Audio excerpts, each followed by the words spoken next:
Azzurra Cristo Re.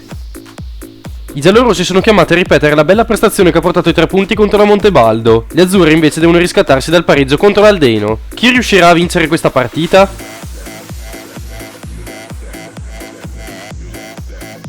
Leno Garibaldina. La Leno cerca il colpo grosso nel big match, sperando ancora di agganciare il marco al secondo posto dopo una splendida rimonta. I giallorossi però vogliono cercare la 10ª vittoria consecutiva.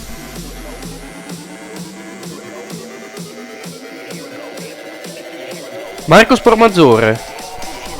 Le due squadre hanno mantenuto il pronostico scorsa domenica, ma se per lo Spormaggiore il playoff appare lontano, il Marco punta a difendere quel posto segnando ancora la vetta. Match sicuramente interessante. Montebaldo Dolasiana. Le due squadre sono separate da un abisso, ma la Dolasiana ha vinto scorsa settimana e vuole cercare un'altra vittoria per cercare una rimonta che avrebbe dell'assurdo. I padroni di casa riusciranno a tornare alla vittoria? TNT Montepeller Valpeio.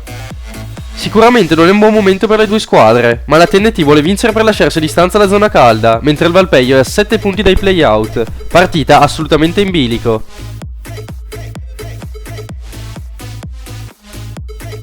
Trambileno Aldeno. Dopo la sconfitta nel derby, i verdi vogliono tornare a vincere per orgoglio personale, mentre i giallorossi sono obbligati a farlo per la posizione di classifica difficile. Match che può dire molto sulla lotta a salvezza per l'Aldeno. Volano Sacco San Giorgio.